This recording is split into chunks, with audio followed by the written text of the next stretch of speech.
मैंने पहले कभी ऐसा छुपा हुआ आश्रय नहीं देखा। यह आश्रय जमीन की ढलान के भीतर करीब 3.5 मीटर गहराई में छुपा हुआ है। अंदर की जगह सिर्फ बड़ी ही नहीं बल्कि बाहर से देखने पर आसपास के माहौल में पूरी तरह घुल मिल जाती है। बाहर अगर जंगली सुअर घूमते भी रहें तो अंदर तुम बिल्कुल निश्चिंत होकर सो सकते हो। इन दिनों जंगली सुअरों का खतरा बढ़ने की वजह से कार्ल ने अपने आश्रय के लिए सामने मौजूद इसी मिट्टी की ढलान को चुना। अंदर की तरफ खुदाई करके यहीं एक छुपा हुआ आश्रय बनाया जाएगा। बुनियाद तय होते ही उसने खुदाई शुरू कर दी। इस इलाके की मिट्टी काफी नरम थी, इसलिए खोदने का काम ज्यादा मुश्किल नहीं हुआ। कुछ ही समय में गड्ढा उसकी पसंद की गहराई तक पहुंच गया। इसके बाद उसने जमीन पर निशान लगाए और उन्हीं निशानों के हिसाब से अतिरिक्त मिट्टी हटा दी। इस तरह तैयार हो गया एक सिंपल लेकिन इस्तेमाल के लायक बिस्तर। अब वह बना रहा है एक एग्जिट टनल, ताकि अगर कभी खतरा आए तो दूसरी दिशा से बाहर निकल सके। दोनों तरफ से मिट्टी खोदकर जैसे ही रास्ते आपस में मिले तैयार हो गया एक इमरजेंसी एस्केप रोड। माप एकदम सटीक था। इसके बाद उसने एक कोने में निशान लगाया, यही होगा उसके चूल्हे की जगह। अंदर के हिस्से को काटकर चूल्हे का आकार तैयार किया। अब बस ऊपर की तरफ एक रास्ता जहां से धुआं बाहर निकलेगा। कुछ ही देर में यह पूरा सेटअप भी पूरी तरह रेडी हो गया। कार्ल की किस्मत भी कुछ कम अच्छी नहीं थी। दरवाजे के पास ही उसे कुछ फेंकी हुई लकड़ी की तख्तियां मिल गईं, जिनमें लंबे कील भी पहले से लगे हुए थे। सही माप में काटकर उसने उन्हें सीधे छत के ऊपर बिछा दिया। इससे नए सामान की तलाश का झंझट ही कम हो गया। आखिर में उसने एक बड़ी वाटरप्रूफ शीट निकाली और पूरी छत को उससे ढक दिया। फिर ऊपर से दोबारा मिट्टी की परत चढ़ा दी। इससे एक तरफ छत और ज्यादा मजबूत हो गई तो दूसरी तरफ आश्रय की गोपनीयता भी काफी बढ़ गई। अब बस एक दरवाजे की कमी थी। किस्मत से मलबे के बीच एक पुराना दरवाजा छुपा हुआ मिला, मानो उसी का इंतजार कर रहा हो। कार्ल ने उस दरवाजे को खींचकर आश्रय के सामने खूबसूरती से फिट कर दिया। हालांकि तब भी बाहर से देखने पर आश्रय थोड़ा नजर आ रहा था, इसलिए कार्ल आसपास से हरी घास की चादर लाकर दरवाजे के चारों ओर लगा दी। इस तरह आश्रय का बाहरी हिस्सा भी पूरी तरह तैयार हो गया। अपने काम को देखकर कार्ल काफी संतुष्ट नजर आया। फायरप्लेस में जलती आग से धीरे धीरे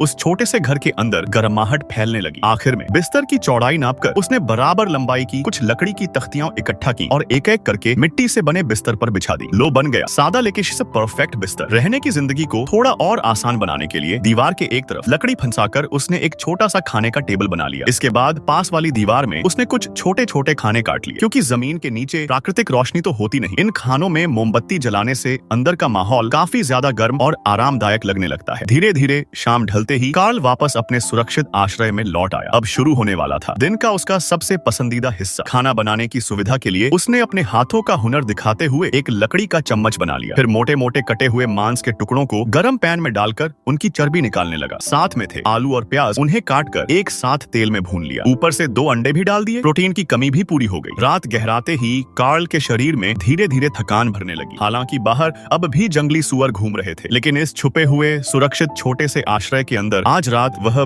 बिल्कुल निश्चिंत होकर सो पाएगा।